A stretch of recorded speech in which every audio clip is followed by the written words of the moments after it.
Welcome to Unit 6 on regulation. Our agenda is as follows: regulatory models, regulatory best practices, regulatory discrimination, mitigating regulatory risks, and finally, regulatory approaches towards risks. There are broadly two types of regulatory frameworks: the independent regulator and the developmental model. The independent regulator model can be found in countries like the US, UK, and now Brazil. It is the more desired approach and benchmark that institutions like the World Trade Organization and World Bank look for. It provides transparency and independence, creating a level playing field. Lula in Brazil, when he was president, moved his country towards the independent approach to reduce bottlenecks in the country's prosperity. Seeing Brazil's infrastructure as critical, he ensured regulatory agencies for key infrastructure projects were better funded and staffed and more autonomous. The independent regulator model is the preferred option for private sector and illustrates an effective regulatory market to do business in. The developmental model, however, tolerates substantial government intervention to structure markets. It is ideal for fostering national champions and efforts to limit competition. It can be found in countries like South Korea, Taiwan, and Japan. The approach tolerates substantial government intervention to structure markets, often in favour of particular firms whose failure poses unacceptable societal costs. While it discourages excess competition, it encourages stability. However, there is little transparency and accountability, but not much political meddling. China is between these two poles, developmental and independent. Beijing has attempted extensive administrative restructuring and new regulators to increase efficiency. Regulatory agencies desire to foster national champions and efforts to limit competition, and favour incumbent firms means China is leaning more towards the developmental model. Now we turn to regulatory best practices. This serves as a useful health checklist to see whether regulatory institutions are operating effectively and providing a conducive environment. This is in three parts: government, institutions, and processes. On the government side, organisations would ideally like to see the following to conduct business. The government needs a degree of judiciary independence, long-term credibility of legislation, and the ease with which primary laws can be enacted, scope for flexibility without arbitrariness in the regulatory process, and a level of administrative competence.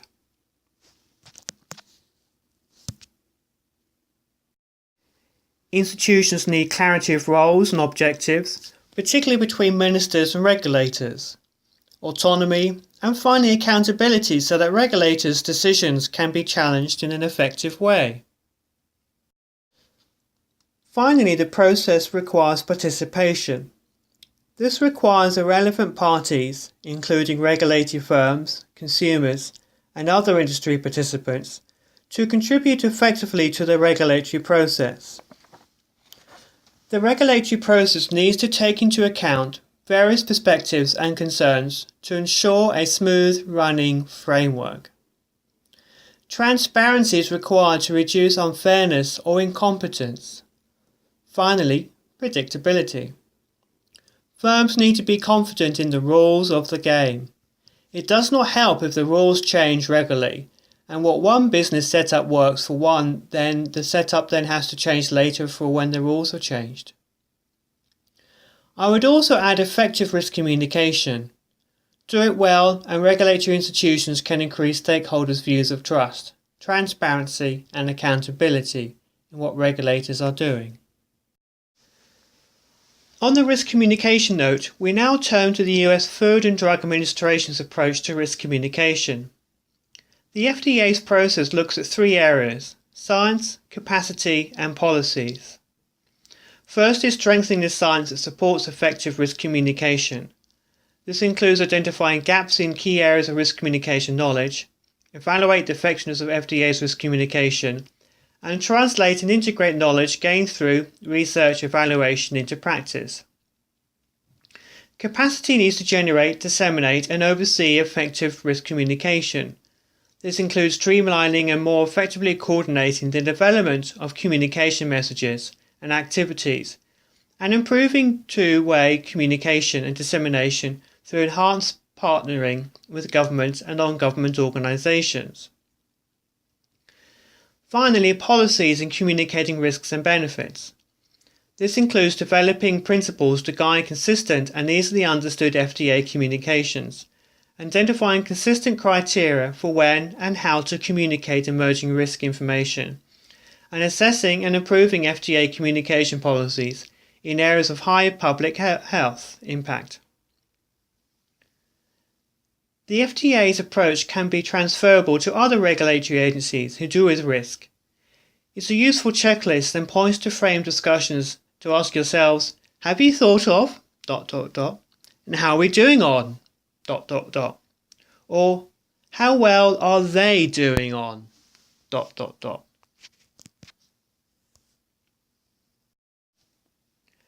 Next is regulatory discrimination. Most countries resort to more subtle forms of discriminating multinational firms to avoid legal, diplomatic and economic retaliations. Regulation, and as frequently is, used by governments as a substitute for taxation. Different types of firms have different types of regulatory vulnerability, depending on their characteristics. Types of discrimination: domestic, national and political agenda. For example, the US Fly America Act, which requires all those travelling on US government business to use a US carrier where feasible to help US companies.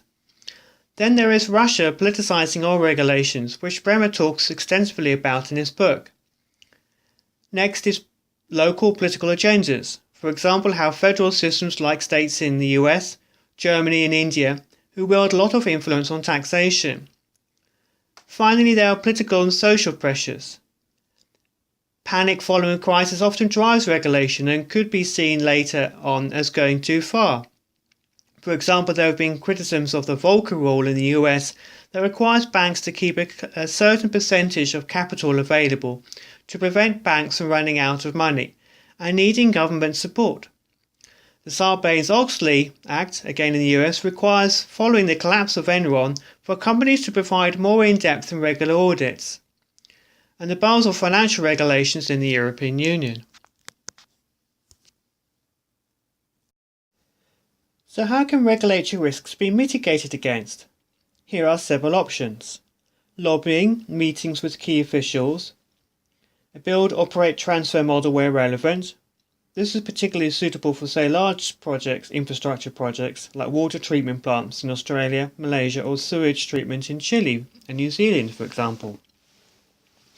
Finally, international financial partners that could provide leverage for foreign investors and better protect investments vis-à-vis host government. There are also political risk insurance options as well. For that, please see Unit 5's coverage of these measures.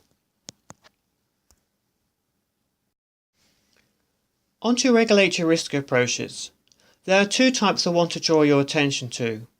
While these are not in the reading assignments due, it is good to be aware of them. The precautionary principle and the growth of risk aversion. Second, the tolerability of risk. For the precautionary principle and the growth of risk aversion, see Ragnar Lofsted's Risk Communication and Management in the Electronic Resources of Blackboard, regulators are seen as becoming increasingly risk averse, taking the view that it is better to be safe than sorry. This can, however, stymie innovation. The precautionary principle is particularly prevalent in the European Union. The tolerability of risk approach offers an alternative and innovative approach. It contains a criteria for judging whether a risk is unacceptable, tolerable, or broadly acceptable. Risks are measured to assess on which of the three levels they apply to, whether they are broadly acceptable, tolerable, or unacceptable. Our tolerability of risk framework could look as follows. This was developed in the UK when developing regulations and risk assessments for new nuclear power stations during the 1990s. It takes both individual risks and societal concerns into account. At the bottom, the basic safety objective encompasses a broadly acceptable region. Above the basic safety objective is the tolerable region, where regulators aim to get risks to as low as reasonably possible. We cannot live in a risk-free environment. That's often too costly and impractical. Finally, there is unacceptable region, which is above the basic safety limit. For more information on the tolerability of risk, there is a great book called The Tolerability of Risk, a New Framework for Risk Management by Frederick Buder, Slabin and Ofsted. Well, that wraps up the regulatory framework. Thank you for your time.